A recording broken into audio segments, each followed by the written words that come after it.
अस्सलाम वालेकुम, कैसे हैं आप सब। तो आज हम बात करेंगे एक्सरसाइज 1A का क्वेश्चन नंबर जो 6 है इसके बारे में। तो क्वेश्चन नंबर 6 जो है हमारे पास ये एडवांस लेवल का क्वेश्चन है और इससे पहले जो है क्वेश्चन नंबर 1 और क्वेश्चन नंबर 4 मैं अपलोड कर चुका हूँ। क्वेश्चन नंबर 5 भी मैं बेसिकली अपलोड कर चुका हूँ। तो आप लोगों ने क्वेश्चन नंबर 6 जो है उसको करने से पहले ये पहले वाले क्वेश्चन हैं, इनमें से कोई ना कोई क्वेश्चन ज़रूर लाजमी देख लीजिएगा, क्योंकि वो आपको हेल्प आउट करेंगे क्वेश्चन नंबर 6 को समझने के लिए।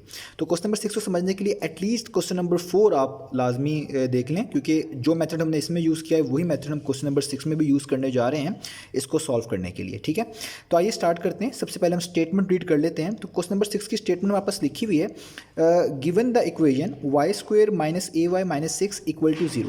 हमारे पास एक इक्वेजन गिवन है जिसका नाम यहाँ पे लिखा हुआ है, यानी पूरी इक्वेजन लिखी हुई है, y square minus a y minus 6 equal to 0 where a is a constant. जिसमें ये जो ए यूज़ हुआ है उन्होंने कह दिया ये एक कॉन्स्टेंट है, यानी इसमें कोई भी ए की जगह पे कोई वैल्यू आ सकती है, लाइक 5 6 माइनस 6, कोई भी कॉन्स्टेंट हो सकता है। Find the expression for y in terms of a. हमसे कहा जा रहा है कि वाई की एक ऐसी एक्सप्रेशन आपने निकालनी है जिसमें वाई और ए रिलेट कर रहे हों।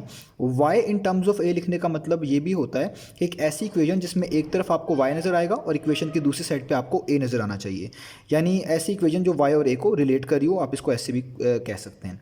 तो बेसिकली वाई का ये हमने कुछ आंसर ही निकाल के दिखाना है, वाई की कुछ वैल्यू ही निकाल के दिखानी है। तो इससे ये क्लियर हो जाता है कि आपको इस इक्वेशन को बेसिकली सॉल्व ही करना पड़ेगा और सॉल्व करने से ऑटोमेटिकली आपको y in terms of a मिल जाएगा।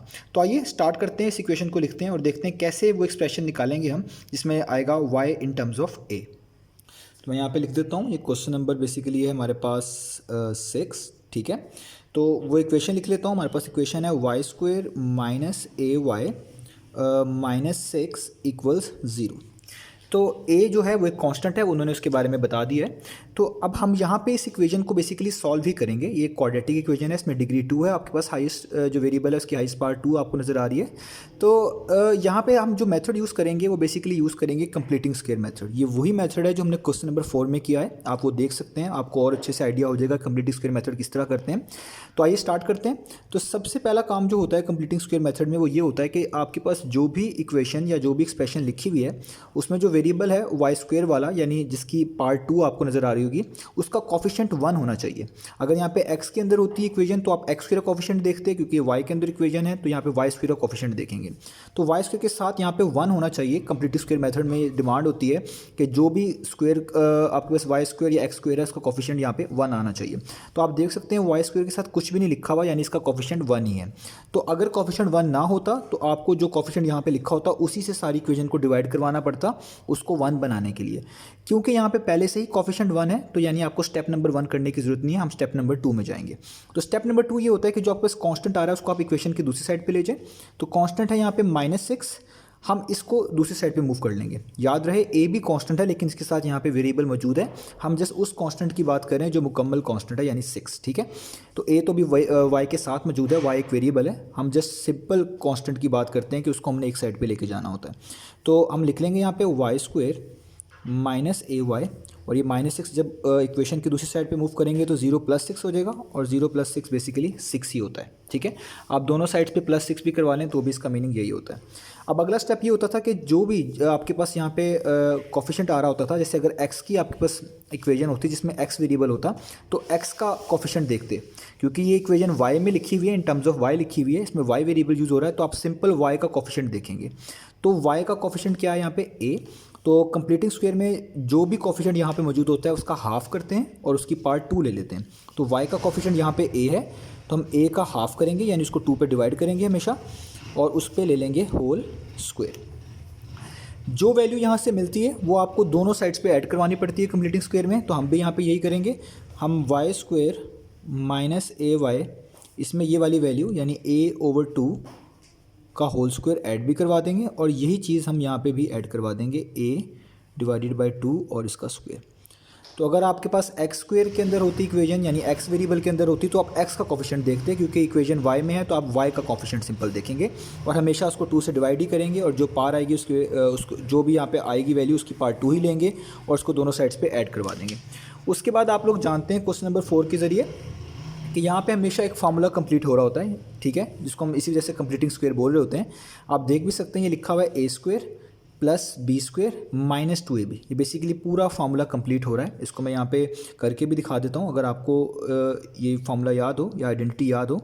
a minus b whole square basically होता है a square minus 2ab plus b square. आपके पास a जो है यहाँ पे y है, आप a की जगह पे y पुट कर दें और b की जगह पे ये जो होल स्क्वेयर लगा हुआ है ये वाली वैल्यू b का रोल प्ले करती है, इसकी जगह पे a/2 पुट कर दें और यहाँ पे स्क्वायर वैसे ही। तो आप देखें यही चीज़ आपको वापस मिलेगी। तो a स्क्वायर का मतलब है पहली वाली टर्म का स्क्वायर यानी y का स्क्वायर माइनस 2a है y हमारे पास और b है a/2, तो ये b की जगह पे आपको a/2 लिखना पड़ेगा प्लस फिर से b स्क्वायर यानी a/2 का दोबारा से आपको क्या करना पड़ेगा स्क्वायर। तो आप देखें वाई स्क्वायर यहाँ पे भी आ रहा है, यहाँ पे भी है, ये 2 से कैंसिल आउट हो जाएगा, यहाँ पे जस्ट a इंटू वाई यानी a y बचेगा, तो यहाँ पे भी a y लिखा हुआ है और आखिरी वाली टर्म तो एग्जैक्टली बिल्कुल सेम ही लिख दी है, तो ये भी एग्जैक्टली सेम लिखी हुई है। इसका मतलब ये सारी चीज़ एग्जैक्टली यही लिखी हुई है और इस सारी चीज़ को हम लिख सकते हैं y माइनस a/2 का होल स्क्वायर, यानी ये बेसिकली आइडेंटिटी ही लिखी हुई है या आप कह लें एक्सपेंशन लिखी हुई है y माइनस a/2 के होल स्क्वायर की। तो इसलिए इस चीज़ को हम वापस इस फॉर्म में ले आते हैं, इसकी जगह पे यानी ये वाली वैल्यू लिख देते हैं क्योंकि ये सारी चीज़ इसी के इक्वल है y माइनस a/2 का होल स्क्वायर।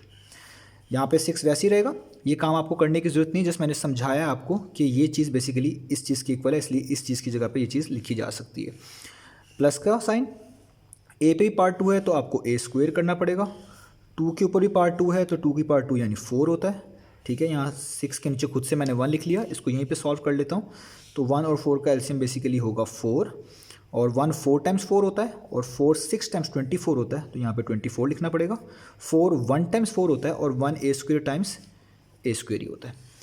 अब यहाँ पे तो y की वैल्यू आपने निकालनी है, y in terms of a निकालना है, लेकिन यहाँ पे तो होल पार अभी भी 2 मौजूद है।